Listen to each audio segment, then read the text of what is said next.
Hi friends, எல்லாரும் எப்படி இருக்கீங்க? ஸோ இன்றைக்கி வந்து ஒரு மார்னிங் ரொட்டீன் அப்படி நான் கண்டினியூ பண்ணுறேன்.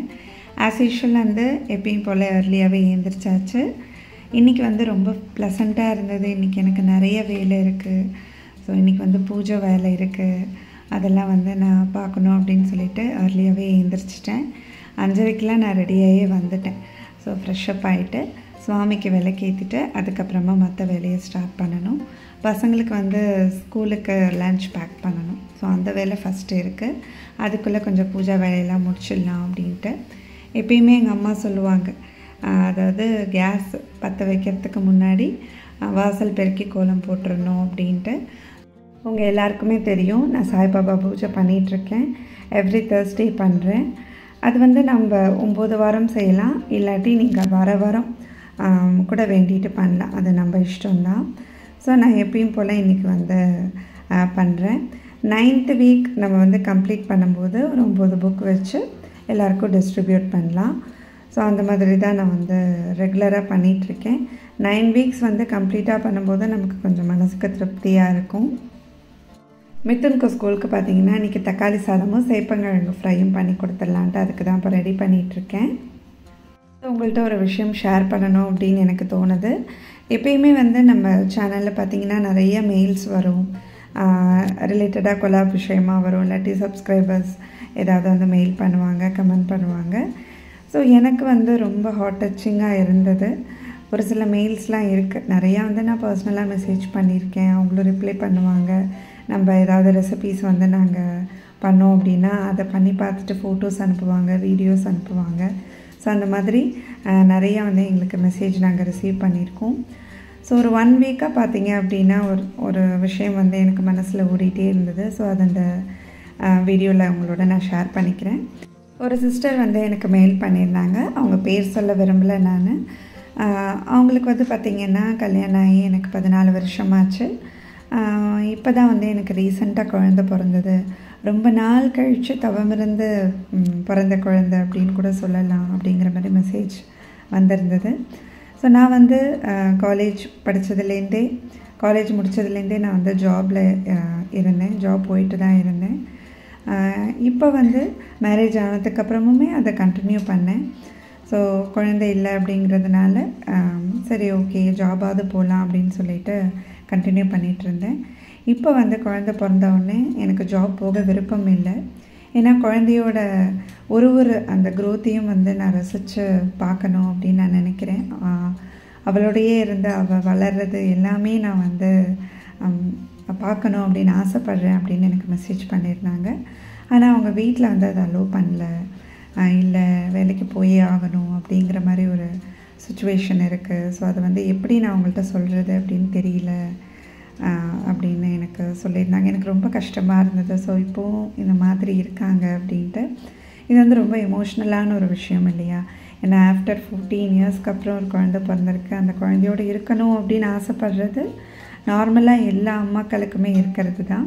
ஸோ இந்த விஷயம் பார்த்திங்க அப்படின்னா அவங்க 2 பேருமே சேர்ந்து கலந்து எடுக்கிற முடிவு. இன்னொன்று சொல்லியிருந்தாங்க, ஸோ எனக்கு வந்து சிஸ்டர்ஸ் பிரதர்ஸ் யாரும் இல்லை சிஸ்டர், நான் வந்து சிங்கிள் சைல்டு தான், அது மாதிரி அம்மா மட்டும்தான் எனக்கு, அப்பா கிடையாது அப்படின்ட்டு.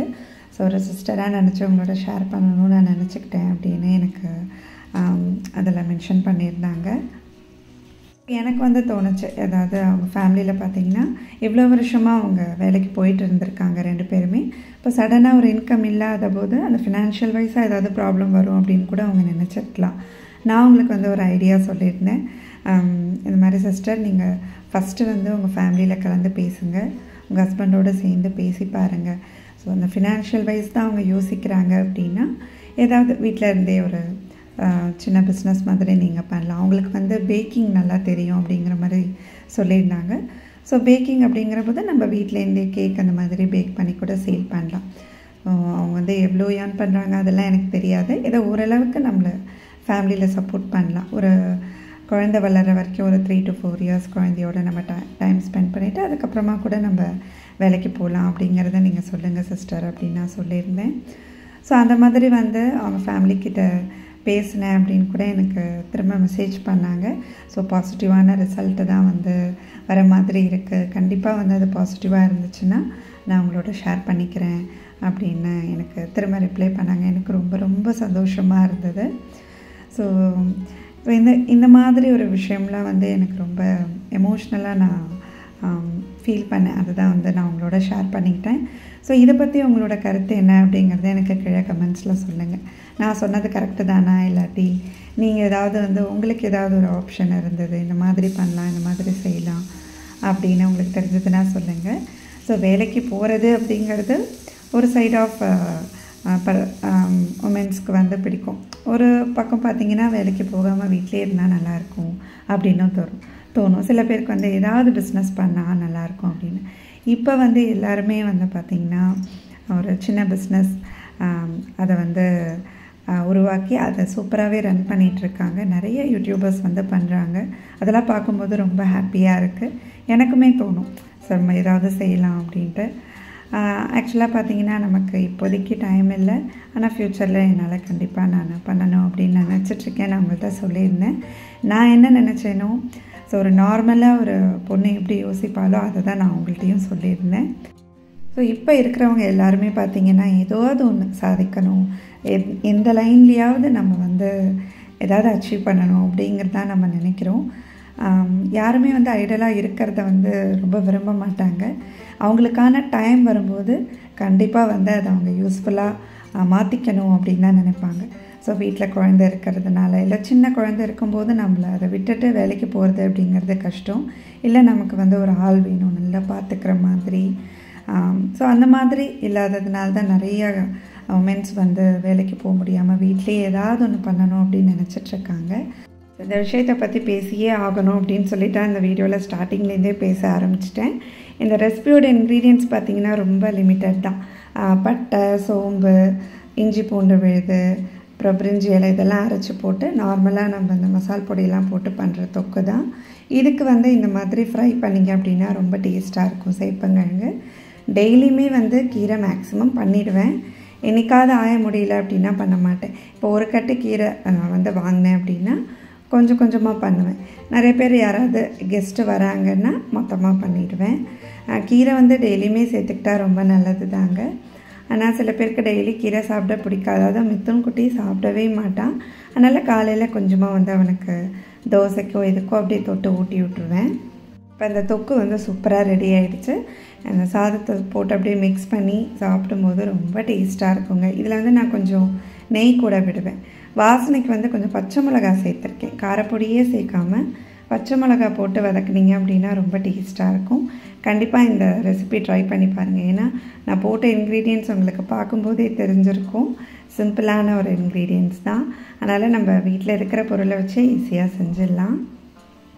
மித்துன் குட்டிக்கும் அவருக்குமே 2 பேருக்கும் ஒரே இதுவே கொடுத்துருவேன். டெய்லி இனிமேல் நான் என்ன வந்து பேக் பண்ணுறேன் அப்படிங்கிறத உங்களுக்கு வீடியோவாக போடுறேன். ஸோ உங்களுக்கும் யூஸ்ஃபுல்லாக இருக்கும். ஏதோ ஒரு ஐடியா கிடைச்ச மாதிரி இருக்கும். ஹெல்ப்புக்கு வராங்க எனக்கு ஒரு அக்கா. இருந்தாலுமே நான் அப்பப்போ க்ளீன் பண்ணிகிட்டே இருப்பேன். தக்ஷகுட்டி என்ன பண்ணுவான் அப்படின்னா ஏதாவது ஸ்நாக்ஸ் கொடுத்தேன் அப்படின்னா அப்படியே சிந்திகிட்டே போயிடுவான். ஒரு சில நேரம் சமத்தா சாப்பிடுவான். இது வந்து அகரோட வேக்யூம் கிளீனர் எனக்கு ரொம்பவே யூஸ்ஃபுல்லாக இருக்குங்க. சின்ன குப்பையெல்லாம் கூட நமக்கு ஈஸியாக வந்துடும். இது சார்ஜ் போட்டு யூஸ் பண்ணுறது, அதனால் அந்த ஒயர் ப்ராப்ளம்லாம் நமக்கு இல்லை. எந்த ரூமுக்கு வேணால் நம்ம ஈஸியாக கேரி பண்ணி அப்படியே எடுத்துகிட்டு போகலாம். இதை நான் ரொம்ப நாளாக யூஸ் பண்ணிகிட்ருக்கேன். இந்த வேக்யூம் கிளீனரோட லிங்க் வந்து நான் உங்களுக்கு கீழே டிஸ்கிரிப்ஷனில் கொடுக்குறேன். நீங்கள் வாங்கி யூஸ் பண்ணி பாருங்கள். ஏன்னா குழந்தைங்க இருக்கிற வீட்டில் கண்டிப்பாக இதெல்லாம் இருந்துச்சு அப்படின்னா நமக்கு கொஞ்சம் ஈஸியாக இருக்கும் க்ளீனாக மெயின்டைன் பண்ணுறதுக்கும். இன்றைக்கி பாபா பூஜை பார்த்திங்கன்னா ஈவினிங் தான் செஞ்சேன். எப்போ வேணால் செய்யலாம். காலையிலையும் பண்ணலாம், சாயந்தரமும் பண்ணலாம். இந்த டயத்தில் தான் பண்ணணும் அப்படின்லாம் இல்லைங்க. மனசார நம்ம எப்போ பண்ணுறோமோ அந்த சாமி ஏற்றுக்கும். ஏன்னா வந்து எனக்கு தக்ஷுவை போய் கூட்டிகிட்டு வரணும், மெய்டு வருவாங்க. அதனால் எனக்கு காலையில் கொஞ்சம் கரெக்டாக இருக்கும். அன்றைக்கி வந்து ஈவினிங் தான் பண்ண முடிஞ்சுது. ஒரு சில நேரம் காலையில் பண்ணுவேன். அழகாக எல்லோ கலர் சாரீ கட்டிட்டு சுவாமிக்கிட்ட வந்து கோலம் போட ஆரம்பிச்சிட்டேன். காலையிலே வந்து சுவாமிக்கிட்ட ஃபுல்லாக க்ளீன் பண்ணிட்டேன். விளக்கு மட்டும் மாற்றிட்டு அதுக்கப்புறம் பூவெல்லாம் வச்சு அழகாக டெக்கரேட் பண்ணியாச்சு. ஃபாஸ்டிங் இருந்தால் நீங்கள் பூஜை பண்ணுவீங்களா அப்படின்னு நிறைய பேர் கேட்டிருந்தீங்க. அதாவது பட்னியோட பூஜை பண்ணணும்னு அவசியம் இல்லை. ஏன்னா நமக்கு அந்த பசி வந்துருச்சு அப்படின்னா நமக்கு மனசு வந்து போகாது பூஜை பண்ணுறதுக்கு. கஞ்சியோ இல்லை பாலோ இல்லை சப்பாத்தி கூட நீங்கள் சாப்பிட்லாம், ரைஸ் இல்லாமல். நான் வந்து ஈவினிங் செய்கிறேன் அப்படின்னா சப்பாத்தி மட்டும் சாப்பிட்டுட்டு பண்ணுவேன். இல்லாட்டி காலையிலே பண்ணுறேன்னா சாப்பிட்றதுக்கு முன்னாடியே பண்ணிடுவேன். ஒரு டம்ளர் பால் அந்த மாதிரி கஞ்சி ஏதாவது வச்சு குடிச்சிட்டு அன்றைக்கி வந்து 9 புக்கு வாங்கி சுவாமிக்கிட்ட வச்சு பூஜை பண்ணேன். இந்த புக்ஸ் எல்லாம் கோயிலில் டிஸ்ட்ரிபியூட் பண்ணேன். பிரசாதத்தோட லெமன் சாதம் சக்கரை பொங்கல்லாம் பண்ணி எடுத்துகிட்டு போனேன். மித்தன் குட்டி தான் எனக்கு ஹெல்ப் பண்ணான் பேக் பண்ணுறதுக்கு. ஒரு ஃபாயில் கவர் வாங்கிட்டு வந்திருந்தேன். ஸோ அதில் பேக் பண்ணி நாங்கள் எல்லாேருக்கும் கொடுத்தோம்.